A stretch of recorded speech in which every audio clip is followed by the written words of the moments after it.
Bismillahirrahmanirrahim. Assalamualaikum warahmatullahi wabarakatuh. Sahabat Superpedia yang dimuliakan Allah, semoga kita selalu dalam keadaan sehat walafiat. Amin.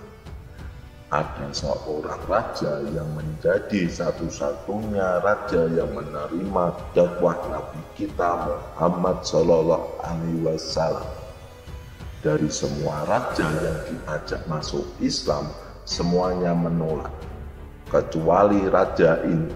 Raja ini juga adalah satu-satunya orang yang Nabi Muhammad SAW melakukan sholat gaib ketika raja ini meninggal dunia.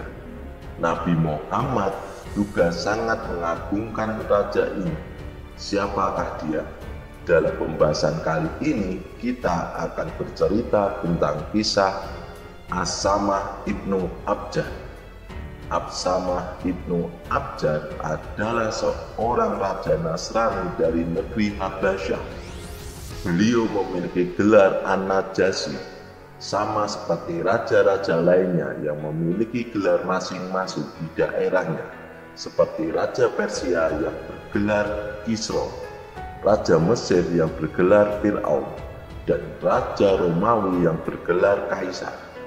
Menarik untuk dibahas bahwa raja ini adalah satu-satunya yang menerima dakwah Nabi Muhammad SAW.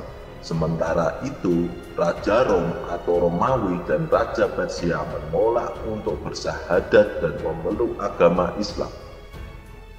Bahkan, surat ajakan untuk bersahadat dari Nabi Muhammad SAW disobek oleh Raja Persia. Namun Raja Najasyi adalah seorang raja yang cerdas.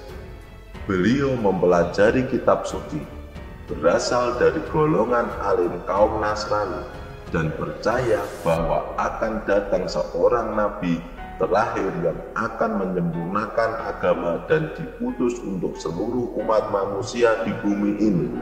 Berdasarkan isi dari kitab suci, Raja Absamah ibnu Abjar membuka diri untuk menerima dan masuk Islam.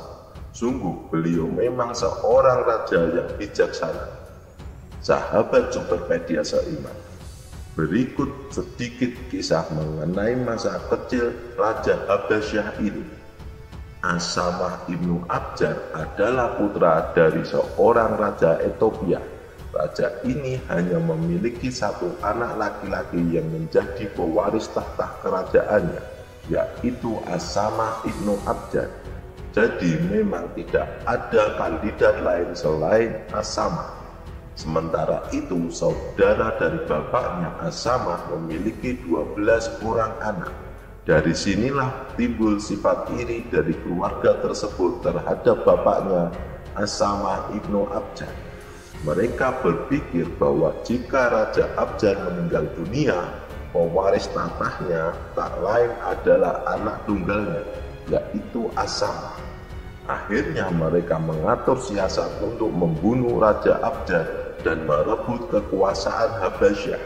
Hingga pada suatu hari, Raja Abjar dibunuh dan tahta kerajaan jatuh ke tangan saudaranya Abjar, karena saat itu Absamah masih sangat kecil. Setelah naik tahta, anak-anak dari saudara Raja Abjar yang berjumlah 12 orang mendatangi ayahnya. Mereka yang baru saja menjadi raja dan berkata, "Bagaimana jika anak ini tumbuh dewasa dan menjadi raja? Kemudian ia tahu bahwa kamilah yang membunuh ayahnya. Tentu ia akan balas dendam dan membunuh kami semua." Mereka melanjutkan, "Sebaiknya wahai raja, bunuhlah anak itu." Namun sang raja menjawab, "Celakalah kalian, kemarin kalian membunuh bapaknya, sekarang pula kalian ingin membunuh anaknya. Saya tidak mau."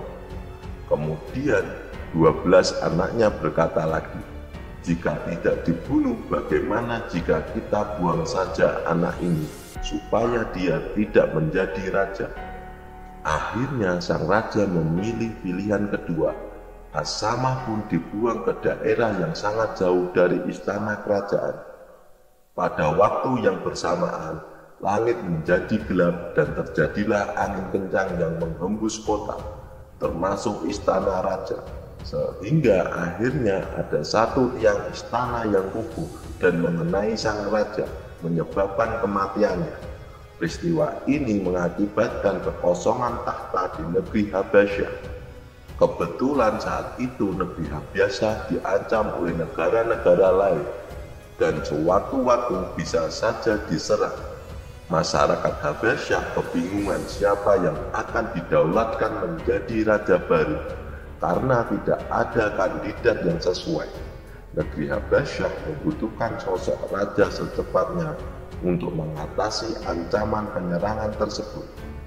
Sementara itu, 12 anak raja tersebut tidak ada yang memenuhi kriteria dan pantas menjadi raja, kecuali Asamah bin Abjad. Meskipun usianya masih sangat muda, ia memiliki kecerdasan di atas rata-rata.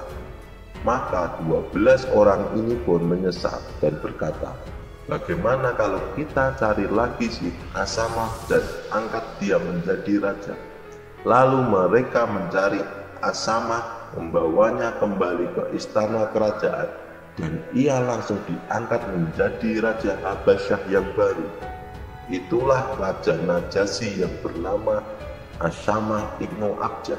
Selama masa pemerintahan Raja Asami bin Abjad, masyarakat Ethiopia merasa kenyamanan dan ketentraman yang belum pernah mereka alami dari raja-raja sebelumnya. Sahabat Superpedia, ketika para sahabat Nabi SAW hijrah dari Mekah ke Ethiopia untuk meminta perlindungan kepada Raja Asamah bin Abjad, mereka diizinkan untuk tinggal di sana. Para sahabat Nabi Muhammad SAW belum pernah merasakan kenyamanan beribadah dan tinggal selain di Ethiopia ini. Masalahnya, semakin hari semakin banyak orang Arab yang hijrah ke Ethiopia. Orang-orang Quraisy yang musyrik di Arab khawatir, takut semakin banyaknya orang Arab di Ethiopia akan membentuk suatu kekuatan untuk menyerang orang-orang musyrik di Arab. Pada suatu hari, pembesar Quraisy mengutus 2 orang untuk bertemu Raja Asamah bin Abjad dengan maksud untuk menggagalkan gelombang hijrah orang-orang Arab ke Ethiopia. 2 orang tersebut bernama Amr ibnu As sebelum masuk Islam, dan kedua Abdullah ibnu Abi Robiah. Kedua utusan ini sudah dikenal di Ethiopia, termasuk oleh Raja Asamah. Karena sering datang ke sana untuk berdagang, mereka berdua berangkat membawa hadiah berupa upeti dan emas yang banyak dengan maksud untuk menyogok raja dan para menteri agar memulangkan orang-orang Arab yang telah hijrah di Ethiopia. Setelah mereka sampai di negeri Habasyah, mereka mulai menyebarkan isu-isu atau hoax yang menjelek-jelekan para sahabat Nabi Muhammad SAW yang hijrah dari Mekah ke Habasyah. Mereka juga menghasut para menteri kerajaan dengan berkata, kalian lihat orang-orang Arab itu, mereka orang-orang sesat yang menyelisihi agama kami. Mereka juga bukan bagian dari agama kalian. Mengapa kalian tumpang mereka di Habasyah? Mereka menggunakan berbagai isu atau hoax lainnya yang menjelek-jelekan sahabat Nabi Muhammad SAW yang hijrah. Maksud dari 2 orang ini menghasut para menteri kerajaan adalah agar bisa berjumpa dengan raja mereka, Asamah bin Abjad. Setelah mereka berhasil menghasut, mereka menyogok para menteri dengan memberikan emas yang dibawa dari Arab. Rencana ini berhasil, dan pada suatu hari mereka dipertemukan dengan sang raja, serta dipertemukan dengan juru bicara dari salah satu sahabat Nabi Muhammad SAW yang bernama Ja'far bin Abu Thalib. Jadi di sini ada 3 kubu yang akan saling bermusyawarah. Kemudian Ja'far berkata kepada sang raja, wahai sang raja, kami ini dulunya kaum jahiliyah. Kami suka menyembah berhala, memakan bangkai, berzina, memutuskan silaturahmi, buruk dengan tetangga, bahkan orang-orang kuat di antara kami memakan orang-orang lemah, dan kami hidup dalam kegelapan seperti itu. Sampai akhirnya Allah mengutus kepada kami seorang Rasul. Kami kenal siapa Rasul ini, nasabnya dari mana, kejujuran seperti apa, dan amanahnya luar biasa. Kami juga tahu bagaimana dia menjaga kehormatannya. Kemudian Ja'far menjelaskan tentang bagaimana Nabi Muhammad SAW. Dia melanjutkan, Nabi ini memerintahkan kami untuk bertauhid kepada Allah, menyuruh kami untuk beribadah dan meninggalkan sesembahan berupa batu-batu berhala yang kami dan bapak kami sembah. Nabi ini mengajarkan kami untuk berbicara dengan santun dan benar, melaksanakan amanah, menyambung silaturahmi, berbuat baik kepada tetangga. Kemudian beliau melarang kami dari perbuatan haram, seperti menumpahkan darah, berzina, berkata-kata dusta, dan memakan harta yang tidak halal. Beliau melarang kami menuduh wanita baik-baik berzina.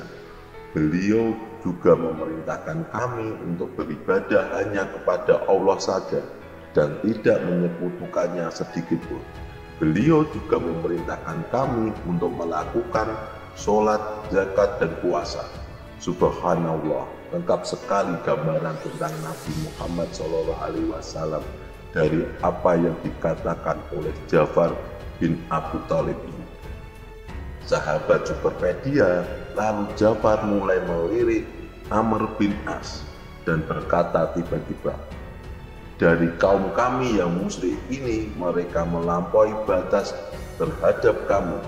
Mereka menyiksa kami, mereka memfitnah agama kami, kemudian mereka memaksa kami untuk menyembah berhala kembali dan kembali, melakukan hal-hal yang kotor.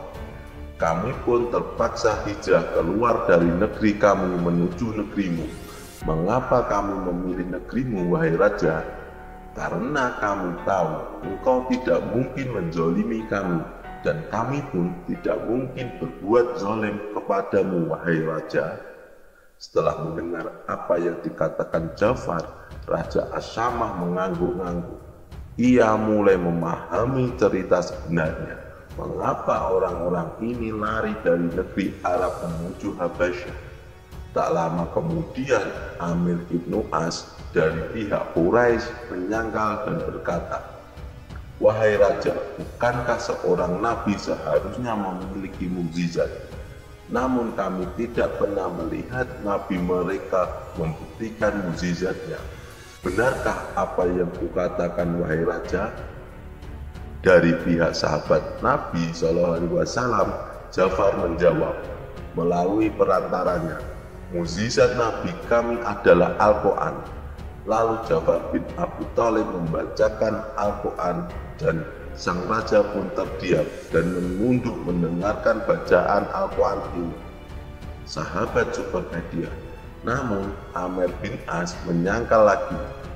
Tapi wahai Raja, orang-orang ini mengatakan sesuatu tentang Maryam dan Isa. Mereka mengatakan bahwa Isa itu hamba Allah. Sementara kalian masyarakat Habasyah mengatakan Isa itu anak Tuhan. Raja pun sempat kaget dan bertanya kepada Ja'far, benarkah seperti itu? Adakah di Al-Quranmu sedikit saja cerita tentang Nabi kamu, Isa bin Maryam? Akhirnya Ja'far pun mengatakan, iya benar, jika engkau izinkan maka aku akan bacakan.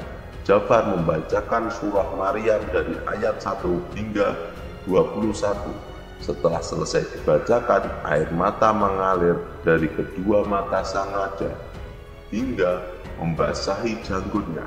Raja Habasyah terharu mendengarkan lantunan ayat Al-Quran. Ia pun berkata kepada Ja'far, wahai Ja'far, sesungguhnya apa yang kau baca ini sejajar dengan apa yang diturunkan kepada Musa. Dalam riwayat Isa itu adalah satu jalur. Raja pun berdiri dari singgah sananya, mendekati Ja'far dengan membawakan tongkatnya. Dengan tongkat ini ia membuat garis di tanah di antara dirinya dan Ja'far. Kemudian ia berkata, sesungguhnya agamamu dan agama kami itu hanya berbeda tipis seperti garis ini. Setelah itu raja kembali ke singgasananya. Kemudian raja berkata kepada Amr bin As, demi Allah, aku tidak akan melepaskan mereka walaupun kau tebus dengan sebesar gunung Uhud. Biarkan mereka tinggal di sini dan pulanglah kalian ke Arab. Akhirnya Raja Habasyah Ibnu Abjad masuk Islam.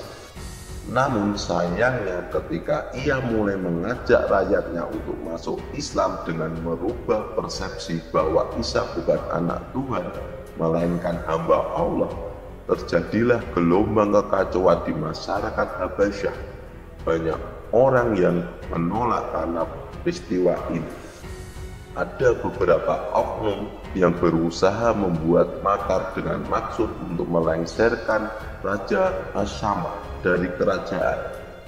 Namun dengan kepiawaiannya dan kecerdasannya, Raja Asyamah berhasil mengendalikan kekacauan ini. Ia menangkap orang-orang yang dianggap sebagai penghasut dan pemberontak, serta berhasil mendamaikan kembali kondisi rakyat Habasyah. Pada akhirnya Habasyah menjadi aman dan tentram kembali. Sahabat Superpedia yang dimuliakan Allah, 2 tahun sebelum wafatnya Nabi Muhammad SAW, Raja Asyamah Ibnu Abjad meninggal dunia. Nabi Muhammad SAW ketika mendengar kabar kematian raja ini menangis. Nabi Muhammad SAW kemudian mengumpulkan para sahabatnya untuk melakukan sholat gaib. Karena di Habasyah Raja Asyamah ini tidak disolatkan ketika wafat. Ini adalah sholat gaib pertama dan terakhir yang dilakukan Nabi Muhammad SAW di sepanjang hidupnya karena kematian Raja Asyamah Ibnu Abjad. Jadi itulah kisah tentang Raja Habasyah. Semoga cerita kali ini bermanfaat. Lebih dan kurangnya mohon dimaafkan. Yang benar datangnya dari Allah. Kesalahan dan keliruan itu datangnya dari saya pribadi. Sampai ketemu di kisah-kisah seru selanjutnya. Saya akhiri. Wassalamualaikum warahmatullahi wabarakatuh.